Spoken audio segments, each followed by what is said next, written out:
ಬಿಜೆಪಿಯ ಪರ್ಮನೆಂಟ್ ವಿಪಕ್ಷ ನಾಯಕ ಯತ್ನಾಳ್ ಕೊನೆಗೂ ಉಚ್ಚಾಟನೆ. ಬಿಎಸ್ವೈ ಬಿವೈಬಿ ವಿರುದ್ಧ ನಿರಂತರ ದಾಳಿ ಮಾಡ್ತಾ ಇದ್ದ ಯತ್ನಾಳನ್ನ ಪಕ್ಷದಿಂದ ಹೊರಹಾಕಿದ ವರಿಷ್ಠರು. ತಡವಾಗಿಯಾದರೂ ಭಿನ್ನಮತೀಯ ನಾಯಕನನ್ನ ಉಚ್ಚಾಟನೆ ಮಾಡಿದ ಬಿಜೆಪಿ. ಆರ್ಎಸ್ಎಸ್ ಅಭಯ ಇರೋದ್ರಿಂದ ಯತ್ನಾಳ್ ವಿರುದ್ಧ ಕ್ರಮ ಆಗೋದೇ ಇಲ್ಲ ಅನ್ನೋ ಭರವಸೆ ಹುಸಿ. ವಿಜಯಪುರ ಶಾಸಕ, ರಾಜ್ಯ ಬಿಜೆಪಿಯ ಪರ್ಮನೆಂಟ್ ವಿಪಕ್ಷ ನಾಯಕ ಬಸನಗೌಡ ಪಾಟೀಲ್ ಯತ್ನಾಳ್ ಅವರನ್ನ ಬಿಜೆಪಿ ಕೊನೆಗೂ ಪ್ರಾಥಮಿಕ ಸದಸ್ಯತ್ವದಿಂದ ಉಚ್ಚಾಟನೆ ಮಾಡಿ ಆದೇಶ ಹೊರಡಿಸಿದೆ. ಬಿಜೆಪಿಯಿಂದ 6 ವರ್ಷಗಳ ಕಾಲ ಯತ್ನಾಳ್ ಅವರನ್ನ ಉಚ್ಚಾಟನೆ ಮಾಡಲಾಗಿದೆ. ರಾಜ್ಯಾಧ್ಯಕ್ಷ ವಿಜಯೇಂದ್ರ, ಹಿರಿಯ ನಾಯಕ ಮಾಜಿ ಸಿಎಂ ಬಿಎಸ್ ಯಡಿಯೂರಪ್ಪ ಅವರ ವಿರುದ್ಧ ಯತ್ನಾಳ್ ನಾಲಿಗೆ ಹರಿಬಿಟ್ಟಿದ್ರು. ಸಿಕ್ಕಿದ ಪ್ರತಿಯೊಂದು ಅವಕಾಶದಲ್ಲೂ ತಂದೆ ಮಗನ ವಿರುದ್ಧ ಆಕ್ರಮಣ ಮಾಡ್ತಾ ಇದ್ರು. ಅವರ ಬಗ್ಗೆ ಅವಹೇಳನವಾಗಿಯೂ ಮಾತಾಡ್ತಾ ಇದ್ರು. ಈ ಹಿನ್ನೆಲೆಯಲ್ಲಿ ಅವರಿಗೆ ನೋಟಿಸ್ ಕೊಡಲಾಗಿತ್ತು. ಅದಕ್ಕೆ ಉತ್ತರವನ್ನೂ ಕೊಟ್ಟಿದ್ರು. ಇದೀಗ ಬಿಜೆಪಿ ಹೈಕಮಾಂಡ್ ಯತ್ನಾಳ್ ಅವರನ್ನ ಪಕ್ಷದಿಂದಲೇ ಉಚ್ಚಾಟನೆ ಮಾಡಿದೆ.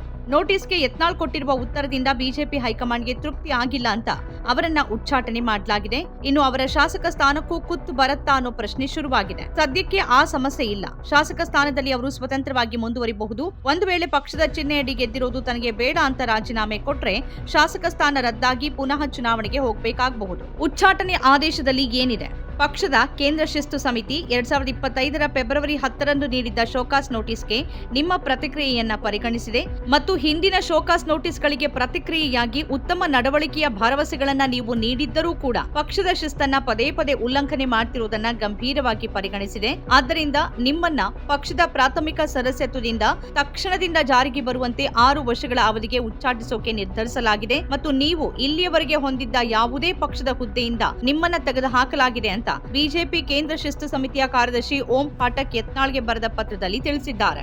ಯತ್ನಾಳ್ ಉಚ್ಚಾಟನೆ ಮಾಡುವ ಮೂಲಕ ಕರ್ನಾಟಕ ಬಿಜೆಪಿಯಲ್ಲಿ ಬಣ ಬಡಿದಾಟಕ್ಕೆ ಬ್ರೇಕ್ ಹಾಕೋಕೆ ಹೈಕಮಾಂಡ್ ಮುಂದಾಗಿದೆ. ವರಿಷ್ಠರು ನೀಡಿದ ನೋಟಿಸ್ಗೆ ಉತ್ತರ ನೀಡಿ ಬಿಜೆಪಿ ರಾಜ್ಯಾಧ್ಯಕ್ಷ ವಿಜಯೇಂದ್ರ ಅವರೇ ಬಣ ರಾಜಕೀಯ ಮಾಡ್ತಿದ್ದಾರೆ. ನಾನು ಯಾವುದೇ ಬಣ ರಾಜಕೀಯ ಮಾಡಿಲ್ಲ. ಪಕ್ಷದ ಶಿಸ್ತನ್ನ ನಾನು ಉಲ್ಲಂಘಿಸಿಲ್ಲ. ಪಕ್ಷದ ಚೌಕಟ್ಟಿನಲ್ಲೇ ವಕ್ಫ್ ವಿರುದ್ಧ ಹೋರಾಟ ನಡೆಸಿದ್ದೇವೆ.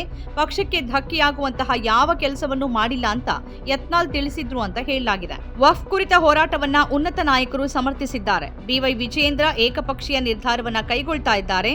ಕಾರ್ಯಕರ್ತರು ನಾಯಕರ ಭಾವನೆಯನ್ನ ವ್ಯಕ್ತಪಡಿಸಿದ್ದೇನೆ. ವಿಜಯೇಂದ್ರ ಅವರು ಸ್ವಜನ ಪಕ್ಷಪಾತ ಮಾಡ್ತಿದ್ದಾರೆ. ಹಿರಿಯರನ್ನ, ಕಾರ್ಯಕರ್ತರನ್ನ ವಿಶ್ವಾಸಕ್ಕೆ ತೆಗೆದುಕೊಳ್ಳೋದಿಲ್ಲ. ಈ ಕಾರಣದಿಂದ ಪಕ್ಷಕ್ಕೆ ಭಾರಿ ಹಿನ್ನಡೆಯಾಗಿದೆ. ರಾಜ್ಯದಲ್ಲಿ ಕುಟುಂಬ ರಾಜಕಾರಣ ಮತ್ತು ಸ್ವಜನ ಪಕ್ಷಪಾತ ಕೊನೆಗೊಳ್ಳಬೇಕು.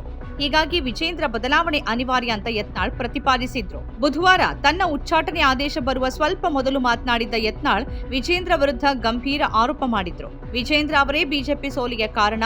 ಅವರು ಕಾಂಗ್ರೆಸ್ ನಾಯಕರ ಜೊತೆ ಹೊಂದಾಣಿಕೆಯಲ್ಲಿರೋದ್ರಿಂದ ಕಾಂಗ್ರೆಸ್ ಸರ್ಕಾರ ಉಳಿದಿದೆ. ಇಲ್ಲದೇ ಇದ್ರೆ ಈಗಾಗಲೇ ಕಾಂಗ್ರೆಸ್ ಸರ್ಕಾರ ಉರುಳ್ತಾ ಇತ್ತು ಅಂತ ಯತ್ನಾಳ್ ಹೇಳಿದ್ದಾರೆ. 3 ಶಾಸಕರು ಹಾಗೂ 2 ಮಾಜಿ ಸಚಿವರಿಗೆ ಬಿಜೆಪಿ ಶೋಕಾಸ್ ನೋಟಿಸ್. ಮಂಗಳವಾರ ಬಿಜೆಪಿಯಿಂದ ಶೋಕಾಸ್ ನೋಟಿಸ್ ಬಂದಿರುವ ಶಾಸಕ ಬಿಪಿ ಹರೀಶ್ ಅವರು ಯತ್ನಾಳ್ ಬಣದಲ್ಲಿ ಗುರುತಿಸಿಕೊಂಡಿದ್ದಾರೆ. ಮಾಜಿ ಸಚಿವರಾದ ಎಂಪಿ ರೇಣುಕಾಚಾರ್ಯ ಹಾಗೂ ಕಟ್ಟಾ ಸುಬ್ರಹ್ಮಣ್ಯ ನಾಯ್ಡು ವಿಜಯೇಂದ್ರ ಬಣದಲ್ಲಿ ಗುರುತಿಸಿಕೊಂಡಿದ್ದಾರೆ. ಇನ್ನಿಬ್ಬರು ಶಾಸಕರಾದ ಎಸ್ಟಿ ಸೋಮಶೇಖರ್ ಹಾಗೂ ಶಿವರಾಮ್ ಹೆಬ್ಬಾರ್ ಅವರು ಕಾಂಗ್ರೆಸ್ ಜೊತೆ ಗುರುತಿಸಿಕೊಂಡಿದ್ದು ಅವರಿಗೂ ನೋಟಿಸ್ ನೀಡಲಾಗಿದೆ. ರೇಣುಕಾಚಾರ್ಯ ಹಾಗೂ ಸುಬ್ರಹ್ಮಣ್ಯ ನಾಯ್ಡು ಸೇರಿಕೊಂಡು ಯತ್ನಾಳ್ಗೆ ತಿರುಗೇಟು ಕೊಡೋಕೆ ಸರಣಿ ಸಭೆಗಳನ್ನ ಮಾಡಿದ್ರು. ಅಲ್ಲದೆ ಲಿಂಗಾಯತರ ಬೃಹತ್ ಸಮಾವೇಶ ಮಾಡುವ ಮೂಲಕ ಪರೋಕ್ಷವಾಗಿ ಯತ್ನಾಳ್ ಹಾಗೂ ಹೈಕಮಾಂಡ್ಗೆ ವಿಜಯೇಂದ್ರ ಮತ್ತು ಯಡಿಯೂರಪ್ಪನವರ ಶಕ್ತಿ ಪ್ರದರ್ಶನಕ್ಕೆ ಮುಂದಾಗಿದ್ರು. ಇದರ ನಡುವೆನೇ ಬಿಜೆಪಿ ಕೇಂದ್ರೀಯ ಶಿಸ್ತು ಸಮಿತಿ ಶೋಕಾಸ್ ನೋಟಿಸ್ ಜಾರಿ ಮಾಡಿದೆ. ಅದರ ಬೆನ್ನಲ್ಲೇ ಬಿಜೆಪಿ ಯತ್ನಾಳ್ ಅವರನ್ನ ಉಚ್ಚಾಟನೆ ಮಾಡಿದೆ. ಈಗ ಯತ್ನಾಳ್ ಮುಂದಿನ ನಡೆ ಏನಿರಬಹುದು ಅನ್ನೋದು ಕುತೂಹಲ ಮೂಡಿಸಿದೆ. ಖಟ್ಟರ್ ಹಿಂದುತ್ವ ನಾಯಕನಾಗಿ ಗುರುತಿಸಿಕೊಂಡಿರುವ ಯತ್ನಾಳ್ ಬೇರೆ ಪಕ್ಷಕ್ಕೆ ಹೋಗುವ ಸಾಧ್ಯತೆ ಕಡಿಮೆ. ಯತ್ನಾಳ್ ಹಿಂದೆ ಆರ್ಎಸ್ಎಸ್ ಇದೆ. ಹಾಗಾಗಿ ಅವರ ವಿರುದ್ಧ ಯಾವುದೇ ಕ್ರಮ ಆಗ್ತಿಲ್ಲ ಅಂತಾನೆ ಹೇಳಲಾಗ್ತಿತ್ತು. ಆದ್ರೆ ಬಹಳ ತಡವಾಗಿಯಾದ್ರೂ ಅವರ ವಿರುದ್ಧ ಪಕ್ಷ ಉಚ್ಚಾಟನೆ ಕ್ರಮವನ್ನ ಕೈಗೊಂಡಿದೆ. ಇನ್ನು ಯತ್ನಾಳ್ ಜೊತೆಗಿರುವ ಬಂಡಾಯ ನಾಯಕರಾದ ರಮೇಶ್ ಜಾರಕಿಹೊಳಿ, ಕುಮಾರ್ ಬಂಗಾರಪ್ಪ ಮತ್ತಿತರರು ಏನ್ ಮಾಡಲಿದ್ದಾರೆ ಅನ್ನೋದನ್ನ ಕಾದ್ ನೋಡ್ಬೇಕಾಗಿದೆ. ನಮ್ಮ ಕಾರ್ಯಕ್ರಮಗಳನ್ನ ನೀವು ನೋಡ್ತಾ ಇದ್ರೆ ನಮ್ಮ ಚಾನೆಲ್ ಅನ್ನ ಸಬ್ಸ್ಕ್ರೈಬ್ ಮಾಡಿ, ಪಕ್ಕದ ಬೆಲ್ ಐಕಾನ್ ಒತ್ತಿ ನಮ್ಮನ್ನ ಬೆಂಬಲಿಸಿ. ಹಾಗೆ ನಮ್ಮ ಕಾರ್ಯಕ್ರಮಗಳನ್ನ ಲೈಕ್ ಮಾಡಿ, ಕಮೆಂಟ್ ಮಾಡಿ, ಅದನ್ನ ಬೇರೆಯವರಿಗೂ ವಾಟ್ಸ್ಆಪ್ ಮೂಲಕ ಶೇರ್ ಮಾಡಿ. ನೀವು ಹೀಗೆ ಮಾಡಿದಾಗ ನಮ್ಮ ಚಾನೆಲ್ ಇನ್ನಷ್ಟು ಮತ್ತಷ್ಟು ಜನರಿಗೆ ತಲುಪಲು ನೀವು ನಮ್ಮೊಂದಿಗೆ ಸಹಕರಿಸಿದ ಹಾಗಾಗುತ್ತೆ.